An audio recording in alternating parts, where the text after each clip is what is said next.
Hello friends, मैं B K sir B K C competitive classes पर आपका स्वागत करता हूं। फ्रेंड्स, ये मेरा मैथ रीडिंग सीरीज का 14वां पार्ट है। इसमें मैं आपको टोटल 6 इम्पोर्टेंट क्वेश्चन बताने वाला हूं और ये जितने भी 6 इम्पोर्टेंट क्वेश्चन हैं ये किसी न किसी एग्ज़ाम में आ गए हैं और आगे भी आपके एग्ज़ाम्स में आएंगे ही, क्योंकि इस टाइप के क्वेश्चंस बार बार रिपीट होते रहते हैं। तो उन्हीं सभी क्वेश्चंस को हमने लिया है और जितने भी क्वेश्चंस हैं आपको बैंक, एसएससी, रेलवे सभी कंपटीशन एग्जाम्स के लिए है। इसके अलावा जो भी जनरल कंपटीशन का एग्ज़ाम होता है उस सब के लिए क्वेश्चंस इंपॉर्टेंट हैं। साथ ही में अगर इसके पहले मैंने जो 13 वीडियो अपलोड किया है, इसका मतलब 13 पार्ट अपलोड किया है, अगर आपने उसको नहीं देखा है तो उसको भी देख लीजिए, क्योंकि आप सीरीज वाइज देखते हैं वीडियोज़ को तो आपका कॉन्सेप्ट ज़्यादा क्लियर होता है। और अगर चैनल पे पहली बार आए हैं तो चैनल को ज़रूर सब्सक्राइब कीजिएगा, क्योंकि मैं नेक्स्ट टाइम जब वीडियो अपलोड करूँगा तो उसका नोटिफिकेशन आपको मिल पाएगा। इसके लिए आप चैनल को सब्सक्राइब जरूर कर लीजिएगा। और जितना भी मैं क्वेश्चन बताने वाला हूँ सबको एकदम शॉर्ट ट्रिक के माध्यम से बताऊँगा। तो चलिए स्टार्ट करते हैं। देखिए, जो हमारा पहला क्वेश्चन है वो है कि एक स्थान ए से बी तक एक मोटरसाइकिल की औसत गति 65 किलोमीटर प्रति घंटा रही तथा बी से ए तक आने में इसकी औसत गति 60 किलोमीटर प्रति घंटा थी। पूरी यात्रा में मोटरसाइकिल की औसत गति कितनी थी? तो देखिए, जब भी आपको आप कंसेप्ट को समझते चलिए। क्वेश्चन को सॉल्व करना बड़ी बात नहीं है, बट आप कंसेप्ट को अगर समझ जाते हैं तो आप इसको भूलेंगे नहीं। देखिए, पहले थोड़ा सा इसको समझा देते हैं, फिर इसको सॉल्व करते हैं। देखिए, सबसे पहले एक डिस्टेंस मैंने मान लिया ए बी, ठीक है। तो इस तरह का क्वेश्चन आपके पास जब भी आता है कि डिस्टेंस सेम हो और दो अलग अलग स्पीड दिए गए हों और इनका आपको एवरेज स्पीड निकालना है, तो बहुत आसान है। बस आपको ध्यान क्या रखना है कि डिस्टेंस है वो सेम होना चाहिए। मतलब एक बार आदमी इधर से जाए और दूसरा बार उधर से आए, तो इसके लिए आसान तरीका होता है। एवरेज स्पीड का फॉर्मूला होता है कि 2xy बटा x प्लस वाई, ठीक है। बताएंगे आपको एक्स वाई क्या है और 2 कहाँ से आया, ये एक्स वाई कहाँ से आया। तो देखिए, सबसे पहले ये फार्मूला कहाँ से आया, ये बहुत ही आसान है। इसको क्या किया गया है, अगर हम मान लीजिए किसी मोटरसाइकिल की स्पीड एक तरफ से x मान लेते हैं, दूसरी तरफ से y मान लेते हैं, तो आप इसका एलसीएम निकालिएगा तो एक्स वाई हो जाएगा। और दो साइड से है इसलिए हमने क्या लिया, यहाँ पे 2 लिया। और नीचे जब इसमें आप डिवाइड करेंगे ना तो x प्लस वाई आता है, ठीक है। तो यहाँ से ये फार्मूला आता है। तो आपको फार्मूला क्या करना है, याद रखना है। आप बोलिएगा तो फार्मूला को हम और से समझा देंगे, बट फिलहाल आप फार्मूला याद रखिए। क्वेश्चन बनाने से मतलब है, हमने आपको मोटा मोटी इस बात को समझा दिया फार्मूला कहाँ से आता है, ठीक है। मेनली बात ये है कि आपको ये फार्मूला याद रखना है कि औसत चाल का फार्मूला क्या होता है, 2xy बटा x प्लस वाई, ठीक है। और ये कहाँ से आता है, तो इन एक्स वाई का एलसीएम ले लीजिएगा। दो साइड था, 2 वहाँ से लिया गया, अब बटा x प्लस वाई, क्योंकि जब डिवाइड कीजिएगा तो इधर से y आएगा। एक्स वाई एलसीएम हुआ था, इधर इधर से x आएगा, दोनों को नीचे जोड़ के लिख देना होता है, ठीक है। अब इस पे हम क्वेश्चंस को देखिए कितनी आसानी से सॉल्व करते हैं। देखिए, तो हमारा फार्मूला था 2xy बटा x प्लस वाई, किसका था, एवरेज स्पीड का था। तो चलिए 2 हमने रख लिया। एक्स वाई मतलब पहला स्पीड, x मतलब पहला स्पीड, y मतलब दूसरा स्पीड। तो आप यहाँ 65 रखिए और दूसरा यहाँ पे y की जगह पे 60 रखिए और दोनों को जोड़ दीजिए। 65 और 60, 60 60 120, 125 हो जाएगा, ठीक है। अब हम क्या करेंगे, इनको मल्टीप्लाई करेंगे और फिर सॉल्व करेंगे। तो देखिए, 5 से काटिएगा तो 25 टाइम कटेगा, ये 5 से ये 13 टाइम कटेगा, 5 से फिर ये 5 टाइम कटेगा और ये 12 टाइम कटेगा। अब कर लेते हैं गुना। तो देखिए, ये 13 दूना 26, 26 में 12 से गुना कीजिए, 26 में 12 से हम गुना कर लेते हैं। तो ये हो जाएगा आपका 12 छक 72 के 2 कैरी 7, 12 दूना 24 और 7 31, 312 हो जाएगा। अब बटा का ये 5 था तो बटा का 5 रखिए। तो आंसर देखिए कितना आ रहा है, 5 छक 30। जब डिवाइड कीजिएगा तो 5 छक 30 हो जाएगा, एक बचेगा 12, 5 दूना 10, 62 कुछ आएगा।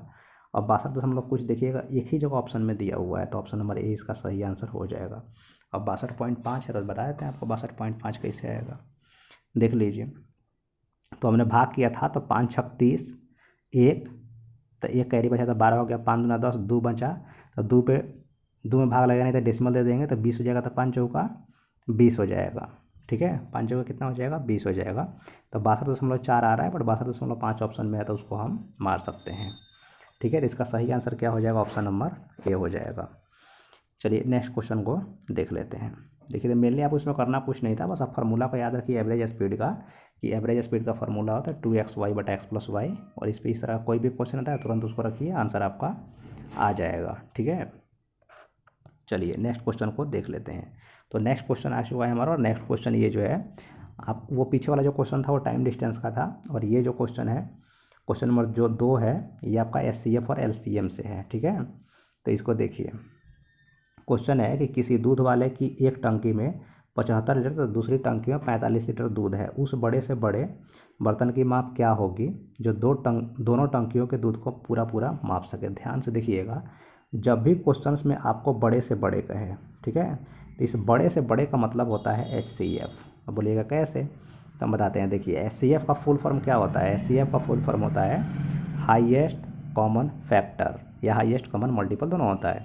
तो हाईएस्ट कॉमन फैक्टर का मतलब, इस हाईएस्ट कॉमन फैक्टर का मतलब हुआ, इसको हिंदी में बोलते हैं महत्तम समापवर्तक। ठीक है, तो अब देखिए जब भी बड़े से बड़े बोल देगा ना, तो आपको बस दिमाग में इतना रखना है कि बड़े से बड़े का मतलब क्या होगा, हमको SCF निकालना है, कुछ नहीं करना है, सीधे SCF निकालना है। अब किसका SCF निकालना है, तो नंबर जो दिया गया है 75 और 45 इसका, और इसका SCF निकालना भी बहुत आसान है। ऐसे SCF निकालने का 3-4 तरीका होता है, हम क्लास में सब बताते भी हैं जब पढ़ाते हैं। तो फिलहाल यहाँ आपको हम उससे भी आसान तरीका बताते हैं कैसे, अगर आपको मान लीजिए SCF भी नहीं निकालने आ रहा है तो कुछ तो आता होगा ना एक भी तरीका। ऐसे देखिए इसका बहुत सारा तरीका थोड़ा सा आपको बता देते हैं।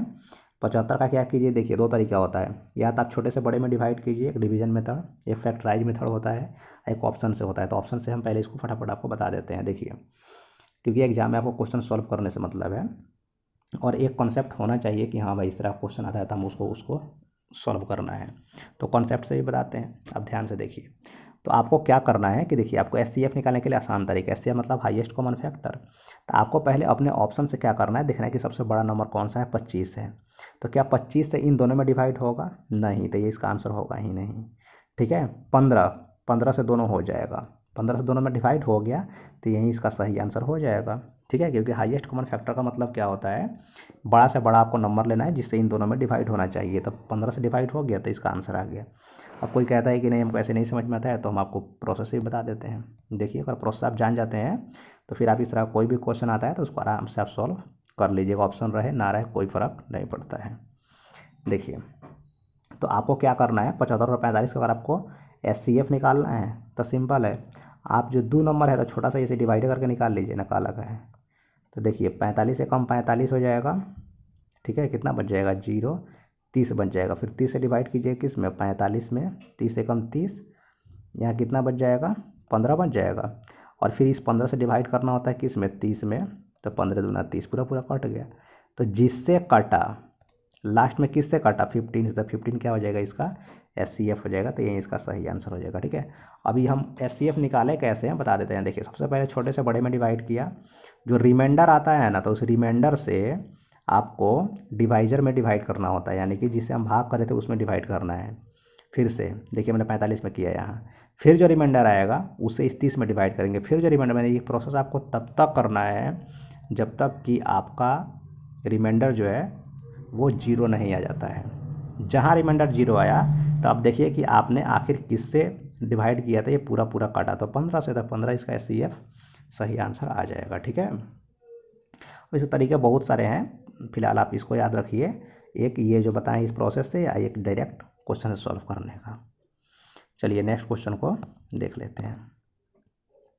नेक्स्ट क्वेश्चन हमारा टाइम एंड वर्क, और नेक्स्ट क्वेश्चन है कि A तथा B किसी कार्य को क्रमशः 10 दिन तथा 15 दिन में समाप्त कर सकते हैं। यदि दोनों मिलकर इस कार्य को करें तो कितने दिन में समाप्त कर सकेंगे। ठीक है, तो आप क्या कीजिए, आसान तरीका, पहले यहाँ 10 लिख लीजिए, यहाँ 15 लिखिए, इस दोनों तरफ से आपको एक लाइन खींचना है, और यहाँ पे इसका LCM निकालना है। LCM कितना होगा, 10 15 का 30 होगा। अब आप बोलिएगा कितना, कई मतलब कैसे निकालिए इतना जल्दी, आसान तरीका है, आप भी निकाल सकते हैं। देखिए आपको सोचना है कि इन दोनों में बड़ा नंबर कौन सा है, 10 और 15 में, तो 10 और 15 में कौन सा है, 15 बड़ा है। तो आपको 15 में पहले ही सोचना है कि क्या 10 से डिवाइड लग रहा है, नहीं लग रहा है। तो 15 का टेबल आप एक स्टेप आगे बढ़ेंगे और देखेंगे पीछे वाला से कब डिवाइड लग रहा है। तो 15 दूना 30, 30 में डिवाइड लग गया 10 से, तो एग्जैक्ट 30 ही इसका क्या होगा, LCM होगा। तो ये LCM निकालने का ट्रिक भी हो गया।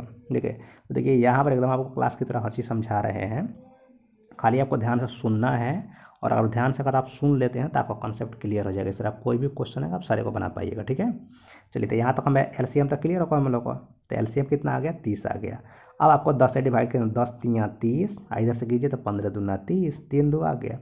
अब क्वेश्चन में बोला है कि दोनों मिलकर कर रहा है, तो दोनों मिलकर करेगा तो 3 और 2 को जोड़ दीजिए ना, कितना हुआ, 5 हुआ, 5 से डिवाइड कर दीजिए तो 5 छक 30, का टाइम कटा, 6 टाइम, तो 6 इसका सही आंसर। ये कितना आसान है, इसमें कुछ नहीं होता है।